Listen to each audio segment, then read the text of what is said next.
Sejahtera.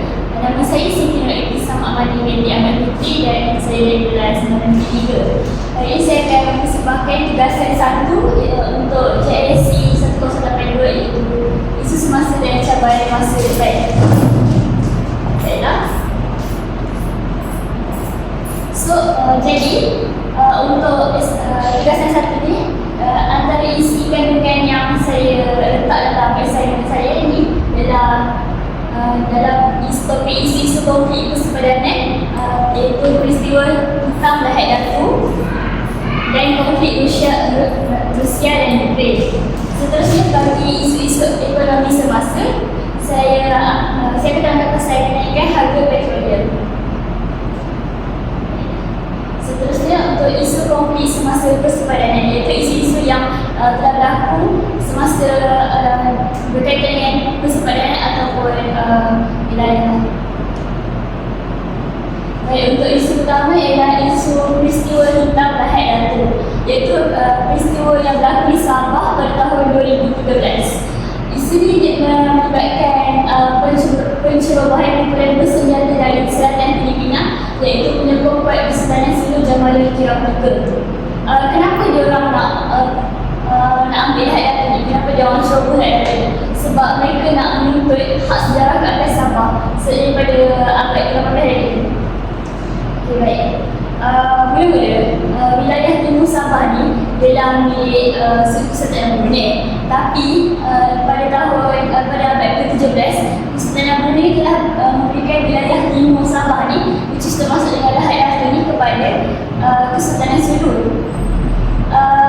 Kenapa dibagi ke Kesultanan Sulu? Sebab dibagi sebagai balasan bantuan ketenteraan kepada kerajaan Kesultanan Sulu. Namun pada tahun 1878 Kesultanan Sulu ini telah buat perjanjian dengan British North Borneo Company, iaitu baru British buat perjanjian. Kesultanan Sulu ini dia akan dapat bayaran tahunan sebanyak $5,000 Sepanyol. Iaitu dia, tapi macam dibagi dia bagi dekat British wilayah timur Sabah ni sekali lahir datu ni lah. Tapi bagi dia bagi dia terima duit $5,000 sebagai setiap tahun dia dapat sebagai pajakan saja. Dia tak anggap bagi sepenuhnya dekat British North Borneo Company ni. Tapi British ni dianggap dia yang ada dapat hak timur Sabah ni.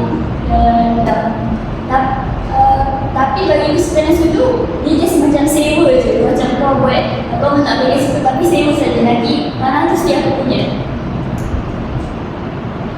Seterusnya,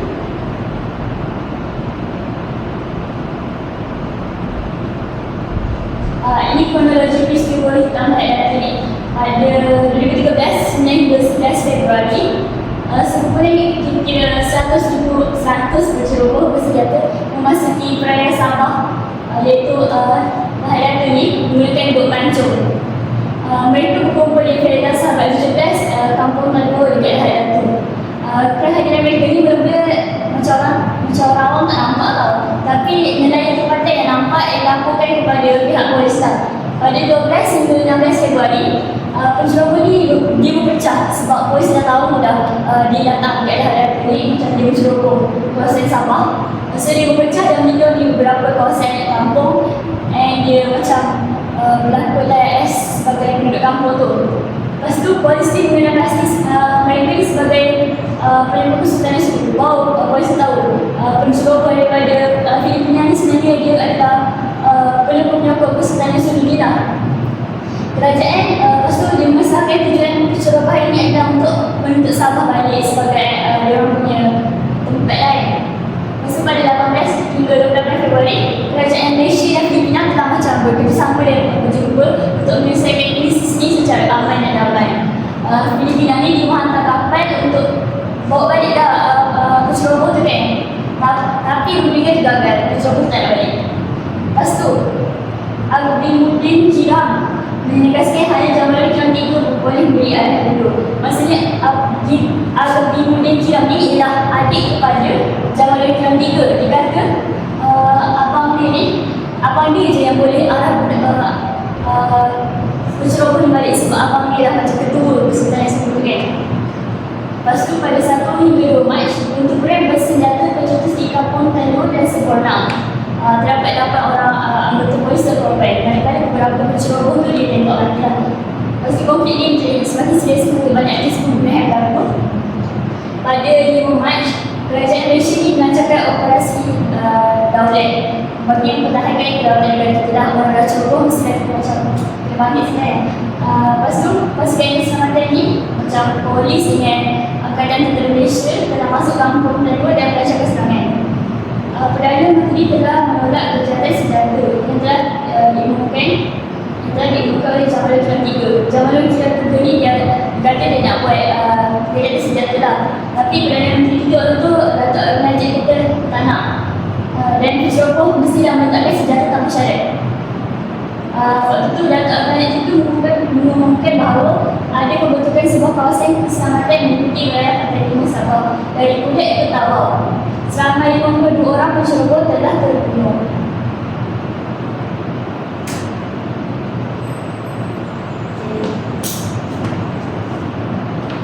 Seterusnya, pada 11 Mac, selama 54 orang tak penceroboh telah terbunuh sebab kena buat operasi kemudahan.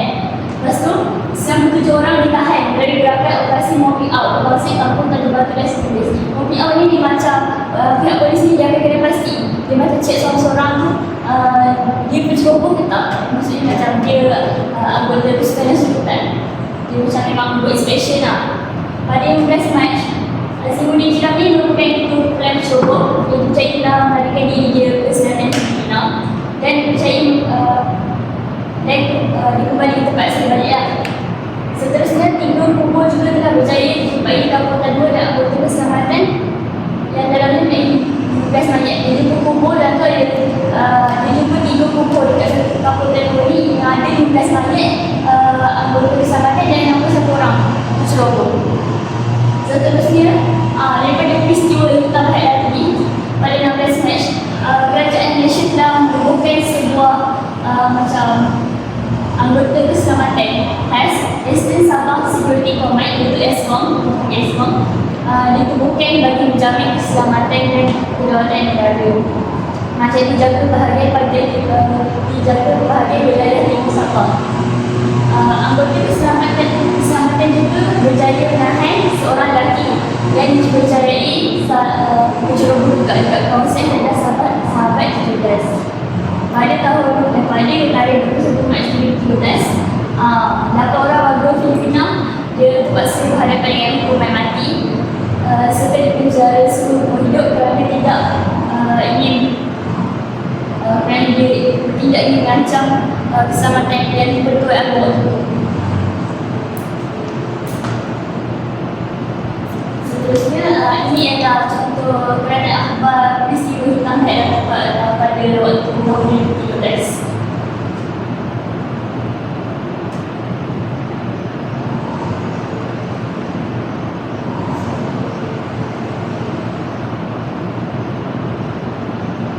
Seterusnya, apakah kesan peristiwa hitam yang berlaku ni kepada ekonomi dan pendidikan Malaysia? Antara kesan peristiwa yang berlaku tadi, maksudnya pencerobohan tadi, dia mengganggu sumber pendapatan penduduk. Bila ada penceroboh datang dan pihak polis terpaksa macam buat bila penceroboh datang dia buat serangan, pihak polis pun macam suruh penduduk duduk kat rumah macam untuk keselamatan semua orang kan. Nelayan dan para peniaga tempatan dia tak dapat menjalankan aktiviti harian mereka. Contohnya nelayan tak dapat pergi mancing nak pergi cari ikan nak jual. Lepas tu para peniaga pun macam orang yang jual makanan pun tak nak menjual sebab situasi tengah genting, orang tengah ada penceroboh dalam kawasan tu, mestilah macam tak boleh keluar rumah suka hati kan. Lepas tu ini menyebabkan sumber pendapatan mereka terjejas dan kehidupan seharian mereka menjadi tidak stabil sebab nelayan ni memang dia punya kerjaan dia cari ikan. So kalau dia tak nak pergi ke laut cari ikan, so memang semua pendapatan tu terjejas. Seterusnya, meningkatkan perbelanjaan kerajaan. So apabila kerajaan kita bila rakyat ni kena serang dengan penceroboh dan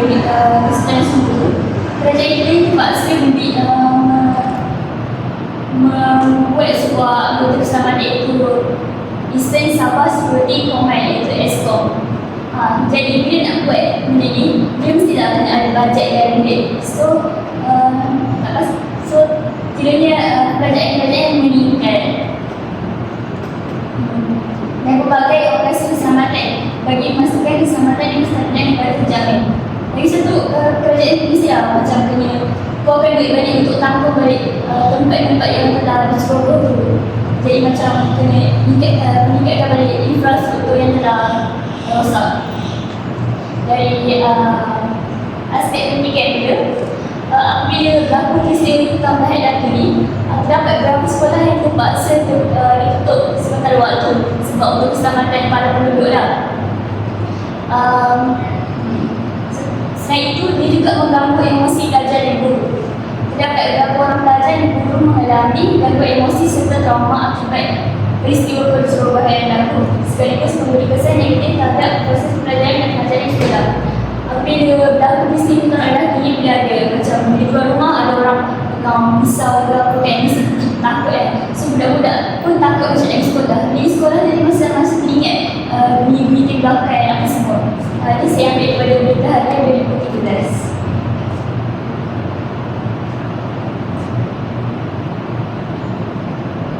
Okey, apakah strategi penyelesaian yang boleh dilakukan oleh kerajaan Malaysia juga untuk kesejahteraan masyarakat? Kerajaan boleh mengukuhkan struktur keselamatan dan ketahanan negara. Kerana sebab macam ni dia boleh ceroboh kesan-kesan itu boleh datang kat tempat kita sebab kita punya pertahanan yang kurang. Macam orang tak jaga bahagian laut air tu. Lepas tu antara di kerajaan buatlah antara strategi yang telah dilakukan ialah operasi daulat dan perubahan ESCOM. Selain itu, kerajaan adalah menggunakan penguatkuasaan undang-undang yang tegas terhadap sesiapa yang terlibat dalam pengkhianatan, pengintipan dan sabotaj yang boleh mengganggu kedaulatan negara. Sebenarnya dalam kes rakyat ini terdapat adalah yang pihak daripada negara kita yang memberikan maklumat kepada saudara-saudara ini. Sebab tu kita kena macam ketatkan undang-undang supaya dia tak buat begitu. Seterusnya, konflik antara Rusia dan Ukraine. Rusia dan Ukraine ini dia telah ada konflik sejak daripada 2014 tadi. Rusia ni telah melancarkan serangan pertahanan secara besar-besaran ke atas Ukraine dan bandar-bandar utama seperti Kyiv, Kharkiv dan Mariupol diserang oleh Rusia. Ini contoh sebelum diserang sebelum peperangan yang sebenarnya. Jadi apakah punca konflik antara negara Rusia dan Ukraine? Pertama, sejarah dan pengalaman. Negara Ukraine ini pernah menjadi sebahagian daripada Union of Soviet Socialist Republic USSR. Selepas USSR ni jatuh, Ukraine dia jadi negara yang merdeka lah. Tapi Rusia ni dianggap stable. Ukraine ni bawah dia, macam bawah pengaruh dia lagi. Seterusnya, isu Crimea 2014. Crimea ni ialah wilayah Ukraine. Tapi dekat sana dia ramai penduduk Rusia yang mengelak. Ada penduduk yang bahasa Rusia, dia macam dia boleh cakap Rusia lah. Pada sehari pada tahun 2014 ni, selepas Presiden pro-Rusia diberikan, Rusia ni dia nak ambil alih Crimea yang balik. Sebab penduduk tu kan ada yang boleh bahasa Rusia. So dia macam nak beri balik, nak melindungi orang lah. Tapi macam yang dia buat ni, mula-mula tentera Rusia ni dia masuk ke Crimea. Lepas tu dia adakan sebuah referendum, maksudnya undian awam. Semua orang mengundi kat dalam wilayah tu, semua orang Crimea mengundi sama ada dia nak keluar daripada Ukraine ataupun keluar daripada Ukraine dan join Rusia ataupun dia stay di Ukraine. Namun ramai penduduk Crimea ni dia pilih, dia vote untuk keluar daripada Crimea dan join dengan Rusia. Tapi semacam Rusia pun macam okey, tapi ramai macam negara-negara lain tak setuju sebab referendum ni dijalankan ketika ada tentera Rusia. Bila Rusia belakang dekat Crimea, so macam pihak macam rakyat Crimea mesti macam terbuka macam takut kan. So memberikan tekanan sebab tu macam diorang vote untuk pilih join dengan Rusia. Selain itu, dalam buku lembagaan Ukraine ini, dikata kalau sebarang perubahan dalam wilayah dalam negara Ukraine, dia tak boleh orang dalam wilayah itu saja buat keputusan. Dia kena satu negara Ukraine itu buat keputusan. Contohnya dalam isu Crimea ni, rakyat dalam wilayah Crimea saja yang buat keputusan. Rakyat Ukraine yang lain macam tak setuju pun. Jadi macam tak adil lah, macam ikut perlembagaan Ukraine ni.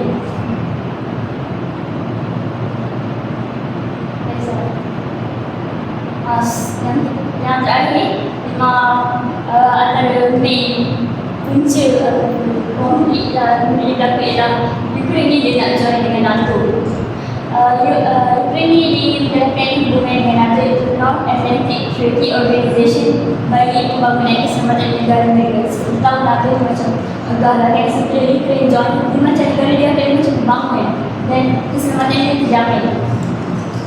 Namun Rusia sebagai kuasa besar juga ada kuasa yang macam itu juga membantah kerana mereka melihat bila Ukraine ni join dengan NATO, dilihat sebagai ancaman keselamatan.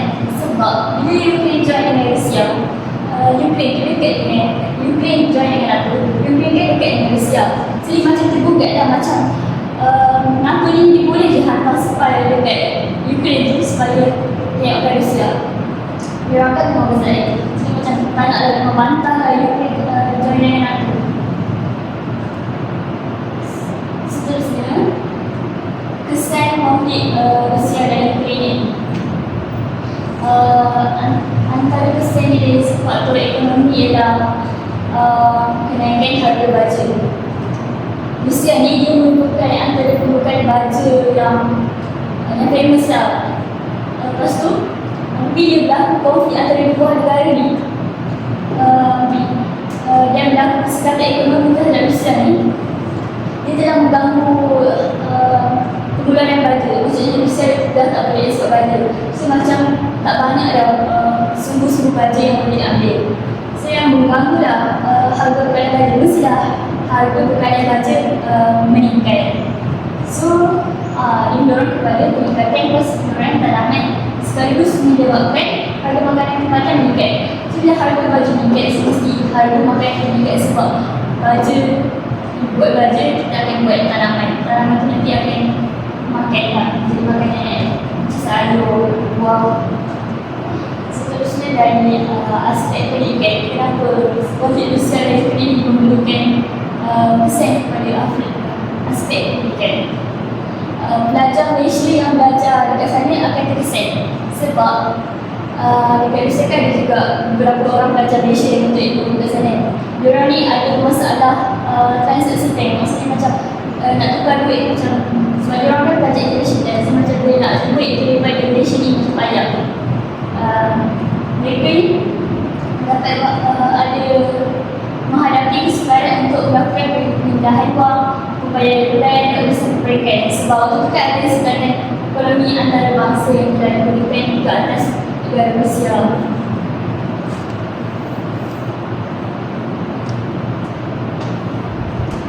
Seterusnya, strategi berkesan yang boleh dilakukan oleh Malaysia untuk kesejahteraan masyarakat Malaysia. Antara strategi berkesan yang boleh dilakukan ialah kerajaan perlu mempelbagaikan sumber import baja dari negara lain serta menggalakkan pengeluaran baja tempatan melalui sokongan teknologi dan pelaburan. Langkah ini dapat mengurangi kebergantungan satu negara membuka dan menstabilkan kepada baja. Jadi, bila Rusia ni kan antara pembukaan baja yang famous, dia tak dapat nak ekspor baja dah. Bukan jadi boleh lah macam membagikan sumber import baja. Maksudnya tak payah bergantung kepada negara, sebuah negara saja. Kita boleh bergantung kepada banyak-banyak negara. So nanti salah satu negara dia macam ada konflik ke apa, kita tak payah terkejar sangat sebab kita masih ada lagi sumber baja yang lain daripada negara lain. Di samping itu, kerajaan melalui Kedutaan Malaysia dan Perdana ini boleh menyediakan saluran kewangan alternatif seperti sistem pembinaan wang khas dan bantuan wang kecemasan. Langkah ini penting bagi membantu pelajar Malaysia di Rusia yang menghadapi masalah transaksi bank. Jadi kan beberapa pelajar Malaysia location yang study dekat Malaysia tu macam ada masalah nak pindah wang kan. Kerajaan Malaysia boleh lah macam buat bantuan kewangan yang kecemasan. Jadi macam bila ada sesuatu perkara yang terjadi tu, at least ada duit lagi, macam duit kecemasan, dana kecemasan yang boleh diberikan kepada pelajar kalau terdesak sangat. Seterusnya isu ekonomi semasa, isu yang berkaitan dengan ekonomi. Perubahan harga petroleum. Kuantiti keluaran petroleum ditentukan oleh Organisasi Petroleum Exporting Countries ataupun kita panggil sebagai OPEC. Menurut laman sesawang rasmi OPEC, terdapat 12 negara yang menganggotai organisasi ini. Sebelum ini ada 14 dan sekarang dia telah keluar sebab telah tamat di kontrak. Matlamat utama OPEC ini ialah untuk menstabilkan harga minyak mentah di pasaran antarabangsa bagi mengusahakan penurunan dan kenaikan. Maksudnya dia lah yang macam kontrol lah, macam harga ni tanpa mahal ke, tanpa murah ke. 12 negara yang macam masing-masing lah. Lepas tu sebenarnya takkan berlaku yang monopoli harga minyak tanah lah. Harga tu macam terlampau tinggi sangat, tak nak lah harga tu terlampau rendah sangat. Sebab itu kalau rendah sangat macam tak ada lah untuk negara-negara yang menggunakan minyak petroleum ni kan. Lepas tu sampai itu dia memastikan kadar minyak petroleum, memastikan kadar minyak petroleum yang teratur dan juga maksudnya dia akan pastikan macam minyak itu ni setiasa juga. Ini adalah 12 negara yang menganggotai OPEC. Pertama ialah negara Algeria, Mesir, Kongo, Dunia Khatulistiwa, Gabon, Iran, Iraq, Kuwait, Libya, Nigeria and Arab Saudi. Ini antara contoh perubahan harga petroleum oleh semasa. Pada tahun 2022, iaitu semasa perang Rusia Ukraine, pencerobohan Vladimir Putin iaitu Presiden Rusia ke atas Ukraine menyebabkan pasaran produk terjejas. Hal ini sebab Barat dan Amerika Syarikat ekonomi terhadap Rusia ni. So Rusia ni tak boleh ekspor barang, tak naik barang. Oleh yang demikian, bekalan petroleum menjadi terhad kerana Rusia ni adalah pengeluar minyak yang ketiga terbesar lah dekat dunia ni. So macam bila pengeluar minyak ketiga terbesar ni tak boleh nak ekspor keluar minyak dia. So macam harga minyak mesti naik yang mendadak. Seterusnya menjejaskan ekonomi beberapa buah negara.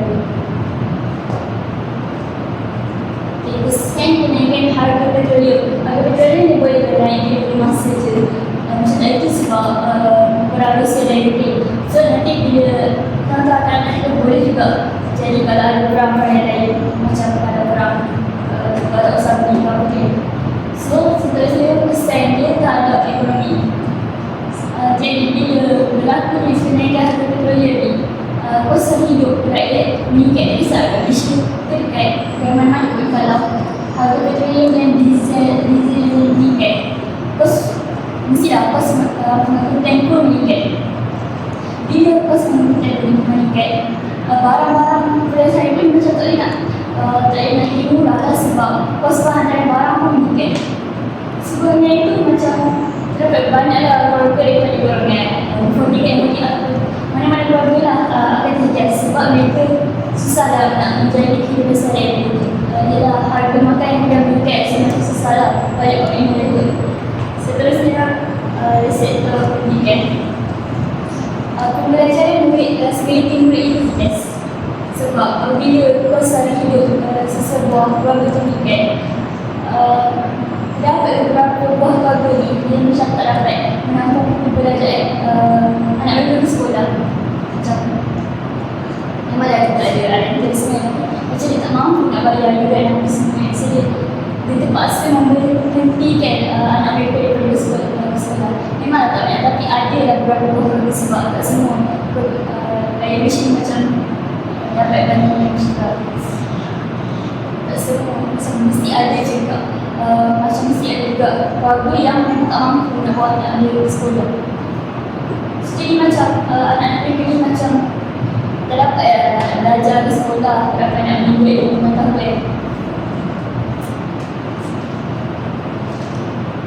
Okay. Antara strategi berkesan yang boleh dilakukan oleh kerajaan yang membantu untuk kesejahteraan Malaysia ialah masyarakat Malaysia ialah bagi memastikan ekonomi semasa peningkatan harga petroleum, kerajaan boleh melakukan berbagai strategi. Antaranya kerajaan boleh macam hendaklah mengumpulkan sektor pertanian negara. Kerajaan boleh memberikan sejumlah dana kepada para petani ataupun mana-mana macam beli yang macam ada interest nak buat join yang ada macam minat dan nak join dengan sektor pertanian ni, supaya mereka ni dapat mengembangkan lagi ataupun memperluas lagi sektor pertanian. Bila negara kita ada mempunyai sumber makan sendiri, bila ramai orang petani dan ramai juga golongan-golongan dia yang join sektor pertanian ni, so kita banyaklah sumber makanan kita sendiri. Jadi tak perlulah bergantung pada pasaran luar iaitu makanan yang diimport ke negara kita. Kita just boleh macam harga segera sebab makanan tempatan. Seterusnya, kerajaan juga adalah menggalakkan keadaan untuk mengurangkan penggunaan petroleum supaya dapat mengurangi kesan kenaikan harga petroleum akibat konflik global. Macam mana kita nak mengurangkan penggunaan petroleum? Antara salah satu cara yang kita boleh guna atau satu macam panggil amalan yang kita boleh guna untuk mengurangkan petroleum ialah amalan penggunaan kenderaan elektrik dalam kehidupan seharian, iaitu EV, electric vehicle. Kenapa kita kata electric vehicle ni dapat mengurangkan harga petroleum? Sebab dia tak banyak guna petroleum, sebab dia gunakan tenaga elektrik, tak gunakan juga petrol untuk isi minyak petroleum. So macam kurang lah. Memanglah tenaga elektrik menggunakan petroleum juga, tapi tak banyak sangat seperti kita menggunakan minyak untuk kenderaan kita. So jadi kita dapatlah menggunakan keberkatan automatik di kenderaan petroleum. So nanti bila ramai macam gaya kita tak banyak guna petroleum, so kita boleh survive juga lah kalau harga minyak naik pun. Ini adalah